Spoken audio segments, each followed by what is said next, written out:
Over a single weekend in October 2025, the global markets froze. Donald Trump, newly re-elected and standing behind a podium in Washington, announced a fresh wave of U.S. tariffs, 100% on select Chinese tech exports, from advanced semiconductors to lithium-ion batteries. The move wasn't military, but it landed like an economic missile. By Monday morning, more than $19 billion had been wiped from the cryptocurrency market. Bitcoin plunged 8%. Ethereum dropped 12%. Chinese tech stocks tumbled. Even the safe havens, gold, the yen, U.S. treasuries, flickered with panic as traders tried to understand what had just happened. And the most striking part? No bullets were fired. No armies moved. Just a few lines of legal text, a signature from the Oval Office, and the digital foundations of global finance began to quake. This is how the modern world fights wars without firing a shot. We call it the Great Freeze, the weaponization of finance, the art of using money itself as a tool of coercion. And today, it's America's most powerful weapon. In the 20th century, nations projected strength through tanks, planes, and aircraft carriers. In the 21st century, the front line runs through bank ledgers, payment networks, and blockchain ledgers. A single sanction can paralyze a corporation. A coordinated freeze can cripple an entire economy. When the U.S. Treasury adds a name to a list, that of a company, a country, or even a digital wallet address, it can mean instant exile from the world's financial system. And behind every economic freeze, there's a deeper story of power, of leverage, of history. Because this didn't happen overnight. The Great Freeze didn't begin in 2025 or even in 2015. It is the culmination of a century-long evolution, from simple trade embargoes to algorithmic blacklists that can wipe billions in seconds. The real question isn't what happened that October weekend. It's how did we get here? How did we move from punishing enemies with naval blockades to erasing fortunes with a few keystrokes at the Treasury Department? How did financial sanctions, once a bureaucratic afterthought, become the modern equivalent of nuclear deterrence? And what does it mean for a world increasingly built on code, data, and decentralized finance? Because as the digital age deepens, the battlefield is changing. And America, for now, controls the terrain. Welcome to the Great Freeze, the story of how sanctions became the United States' new superweapon, an invisible arsenal that can devastate nations, crash markets, and reshape global power, all without firing a single shot. Welcome to The Financial Historians, where money, history, and power collide. Every week, we uncover how financial systems have shaped and often rewritten the world we live in. From the birth of central banking to the death of the gold standard, from the rise of Wall Street to the digital frontiers of crypto, we follow the money to understand the power behind it. Today's story is one of the most consequential and least understood forces in modern geopolitics: economic sanctions. Once upon a time, sanctions were blunt instruments, cutting off trade, blocking ports, or embargoing weapons. They were visible, physical, and often slow to take effect. But in the 21st century, that's changed. Sanctions have become surgical, instantaneous, and devastatingly effective. They don't just target governments, they reach into corporations, banks, individuals, even algorithms. Sanctions today can restrict access to markets, currencies, payment networks, and entire digital economies. In the past, war meant mobilizing troops and fleets. Today, it can mean freezing a central bank's reserves or cutting a nation off from SWIFT, the global messaging network that underpins trillions in daily transactions. And here's the twist. This kind of warfare doesn't just affect the sanctioned. It hits everyone connected to the system. When the U.S. sanctioned Russian banks in 2022, European firms lost billions.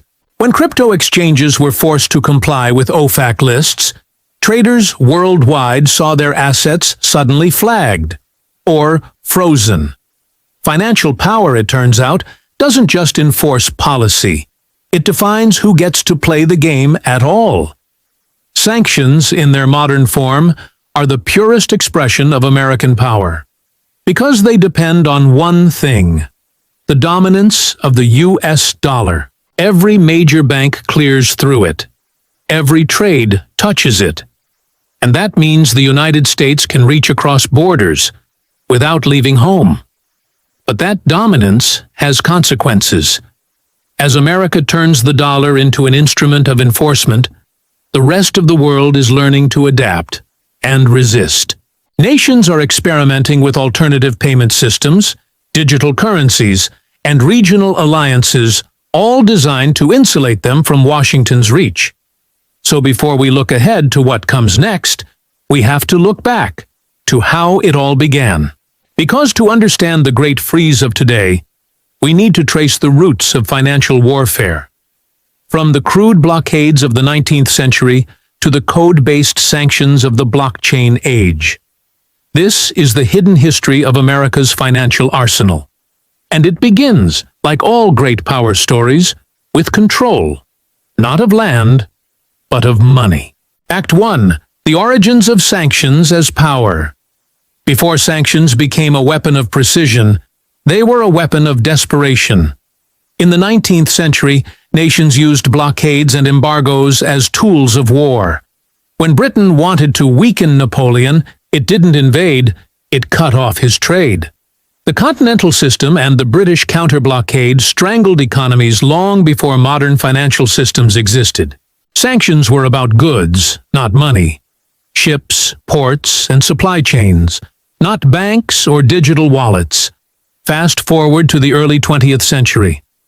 After World War I, the League of Nations imagined something new: the idea that economic pressure could enforce peace. In 1919, President Woodrow Wilson called sanctions a peaceful, silent, deadly remedy. The logic was seductive. Why fight wars when you could starve aggression financially? But it rarely worked as intended. When the League sanctioned Italy in 1935 for invading Ethiopia, the penalties were half-hearted and unenforced. Oil and steel still flowed to Mussolini's armies. The message was clear: sanctions without compliance were just words. After World War II, the landscape shifted. The creation of the United Nations, the Bretton Woods system, and the rise of U.S. financial hegemony gave sanctions a new backbone. The dollar became the world's reserve currency. American banks became the world's clearinghouses, and that meant the U.S. could do something no empire before it had ever done: weaponize access to money itself. By the Cold War, economic isolation had become the preferred tool for managing enemies.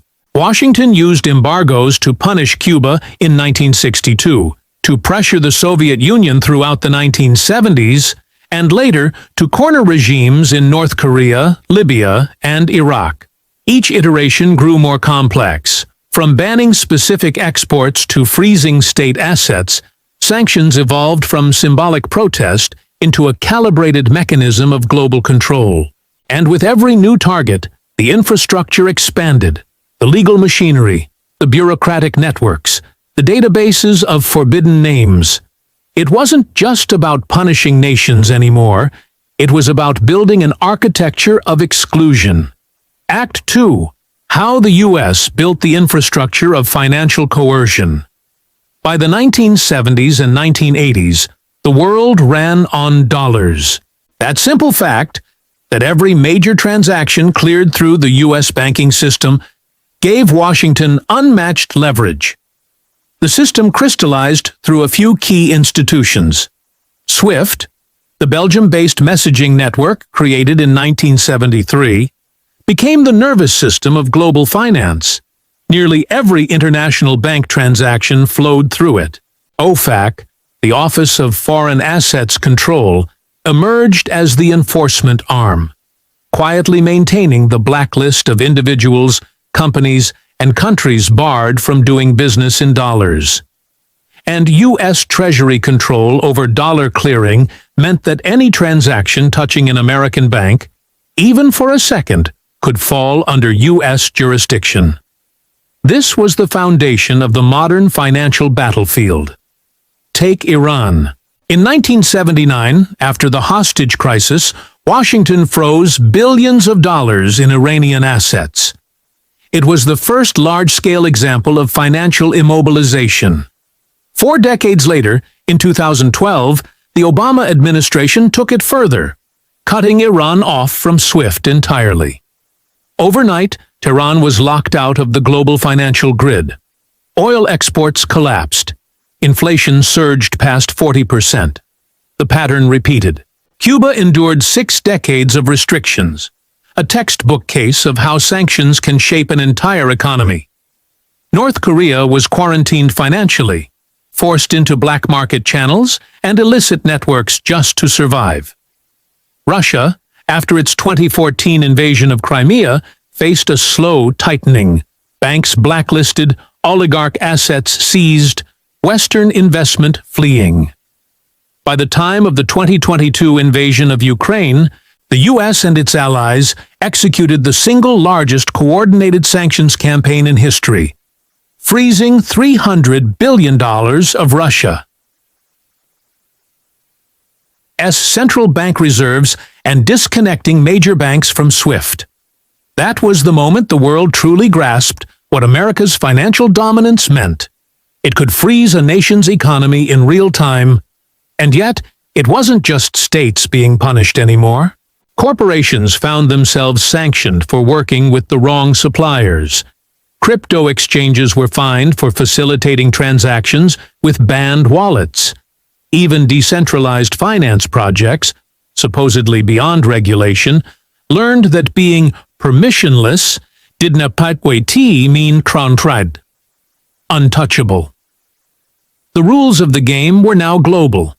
The referee was Washington. Act 3. Present-day escalation under Trump. In 2025, that power entered a new phase. Donald Trump's administration, in his second term, doubled down on financial confrontation. But this time, it wasn't just against adversaries like Iran or North Korea. It was against economic competitors. October 2025. The weekend the markets froze. Tariffs on Chinese tech exports, 100%, announced without warning. Within hours, China's Ministry of Commerce promised countermeasures. But before any retaliation could take shape, markets reacted. Bitcoin, viewed by many as a hedge against geopolitical risk, plunged 8%. Ethereum dropped 12%. Over $19 billion vanished from digital asset markets in 48 hours. Then came the second blow. The OFAC designation of A7A5, a ruble-linked stablecoin accused of facilitating sanctioned transactions between Russian and Chinese entities. When that listing hit, the stablecoin collapsed 13% overnight. Crypto forums called it the first digital sanctions war. But this wasn't chaos. It was choreography. Behind every move was a clear message. If you touch the U.S. dollar system, even indirectly, you play by America's rules. Sanctions no longer required diplomacy or even coalition building. They required code, smart contracts, digital wallets, trading platforms. All had to integrate compliance checks. Blockchain analytics firms fed data straight to regulators. Financial warfare had become algorithmic, and while Washington flexed its financial muscle, other countries scrambled for escape routes. China accelerated its push for the digital yuan, expanding cross-border trials with partners in the Gulf and Africa. Russia and Iran deepened their experiment with the system for transfer of financial messages, a swift alternative. Even the European Union began floating the idea of a euro clearing zone to reduce dependency on U.S. banks. But none of these systems yet rivaled the reach of the dollar. Not even close. For now, America's invisible weapon remains unmatched. When the sanctions list updates, markets tremble. When tariffs rise, investors panic. When the Treasury speaks, even algorithms listen. This is the age of the Great Freeze, where financial power doesn't just enforce policy, it defines global order. Sanctions were once seen as a humane alternative to war, a way to exert pressure without bloodshed. But in practice, they've become a weapon that hits everyone connected to the global economy, from billionaires to small investors. And as their use has multiplied, so too have their consequences. Power shift, control of the financial plumbing. To understand modern sanctions, you have to understand the power of the financial plumbing, the pipes and valves through which all money flows. Banks, payment processors, exchanges, regulators, these are no longer neutral intermediaries. They are gatekeepers and, by extension, instruments of state power. When the Treasury Department's Office of Foreign Assets Control updates its sanctions list, it's not just a bureaucratic update. It's a command, and the entire global system obeys. Swift messages stop. Accounts freeze. Companies scramble. Private corporations now enforce public policy. Compliance software acts like a digital customs officer, checking every transaction, every wire, every blockchain address against Washington's growing blacklist. This is the new face of control. Decentralized enforcement, centralized power. And it's effective, until it isn't. Because every time the system flexes its muscles, it pushes others to build new ones. China's cross-border interbank payment system, CIPS, is designed to bypass SWIFT. Russia's SPFS links banks inside its sphere of influence. India and Brazil have begun experimenting with local settlement in rupees and rials. The global financial system is quietly splintering, not from ideology, but from self-preservation. Collateral damage, the fallout for ordinary people. When Washington pulls the lever, the world shudders. But sanctions don't just hit elites or regimes, they ripple downward. They distort markets, crush liquidity, and amplify volatility. Take the cryptocurrency sector. Every time a new round of sanctions drops, exchanges scramble to freeze wallets, block transactions, and delist tokens. Investors panic sell. Algorithms misfire. Market makers retreat. In October 2025, when the ruble-linked stablecoin A7A5 was sanctioned, the fallout spread far beyond Russia. Traders using the token for arbitrage across Asian markets were wiped out overnight. Liquidity evaporated. Prices for other stablecoins briefly decoupled. Billions in value vanished, not because of a hack, but because of a policy decision. This is what sanctions look like in the digital age: fast, opaque, and indiscriminate.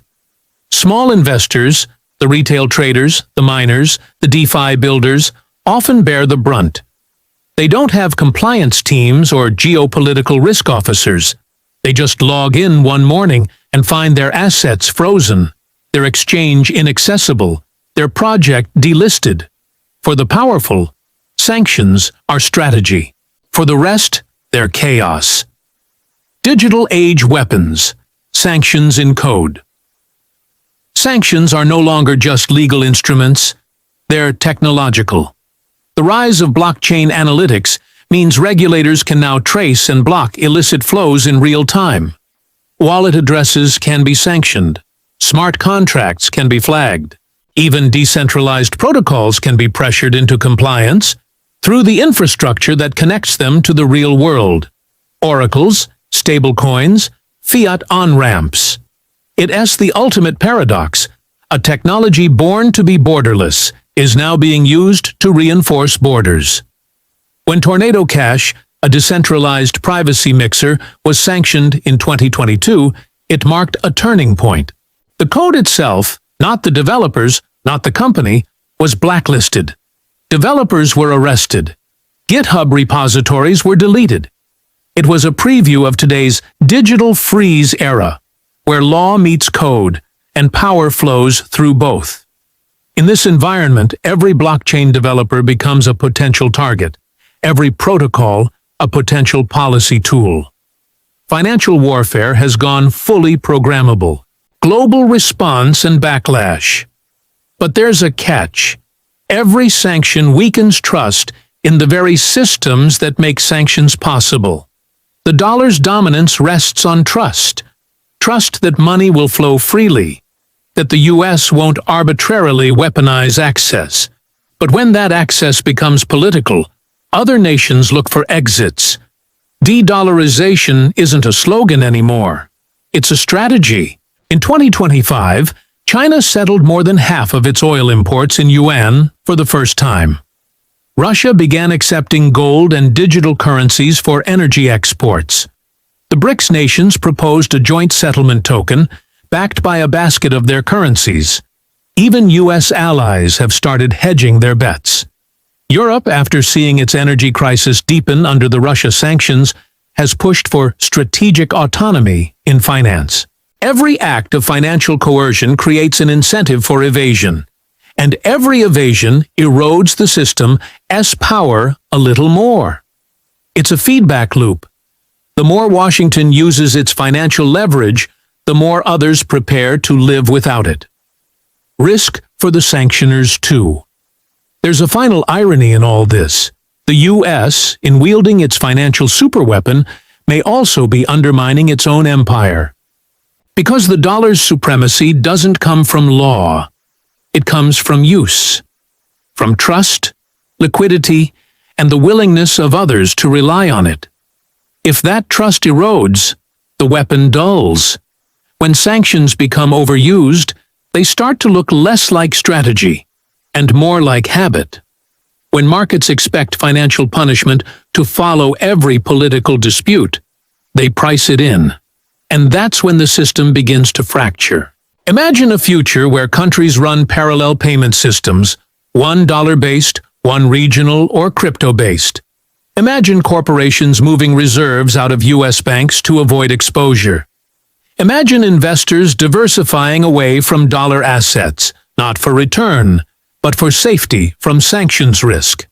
That's the danger of overreach. A superweapon is only powerful as long as it's rare. Once it becomes routine, the world adapts, and the weapon loses its edge. The Great Freeze is more than a geopolitical drama. It's a test of how far financial power can stretch before it breaks. Every sanction, every freeze, every blocked transaction adds a new line to the history of economic warfare. And as those lines pile up, they form a question no one wants to answer. What happens when the world finally finds a way to fight back?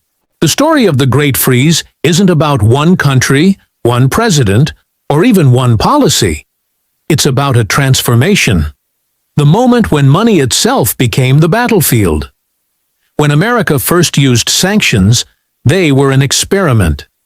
By the 21st century, they'd evolved into strategy. And today, they've become something else entirely. A superweapon, capable of reshaping global markets and rewriting alliances without a single soldier on the ground. Every time a sanctions list updates, the world takes notice. A currency trembles. A corporation recalculates. A nation hesitates. It's the quiet sound of financial warfare. Invisible, instantaneous, and devastatingly effective. But like all weapons, its power comes with risk. Because in freezing others, the United States also risks freezing itself, locking the global system into fear and fragmentation. The dollar's supremacy, once seen as unshakable, now faces its greatest test. Too much force and trust erodes. Too little, and deterrence fails. It's a delicate balance, one that defines not just policy, but power itself. The Great Freeze of October 2025 was a warning shot. It showed how a few lines of policy could wipe $19 billion off digital markets overnight, how financial ripples could become tidal waves in hours. And it proved something deeper. That control of the financial system means control of the modern world. Sanctions don't just punish, they define. They decide who trades, who profits, who survives. They redraw borders without touching a map. And yet, the same digital age that gives Washington its reach also gives others the tools to resist. Decentralized currencies, regional clearing systems, algorithmic anonymity. The same code that enables compliance can be rewritten for escape. Power and counterpower, forever entangled. So, what's next? Maybe it's a future where nations live in parallel economies, one dollar-bound, one decentralized. Maybe it's a world where every blockchain ledger doubles as a geopolitical front line. Or maybe, just maybe, the Great Freeze is a prelude, the last gasp of a system stretching its power to the breaking point. Whatever the outcome, one truth remains. Financial warfare is no longer the future. It's the present. The Great Freeze shows that America's armory has expanded, and its deadliest weapon no longer fires bullets. It freezes assets, crashes markets, and redefines global order in real time. The question now isn't if sanctions will be used. It's when, on whom, and how much damage they'll leave behind. Because in today's world, every tariff, every freeze, every sanction is a shot fired. If you were fascinated by the hidden battles shaping our global financial order, the silent wars fought through markets and code, subscribe to the Financial Historians and tell us in the comments, do you think financial warfare is the future? Or just another chapter in a long history of power repeating itself? Because here, where money, history, and power collide, the past isn't over. It's compounding.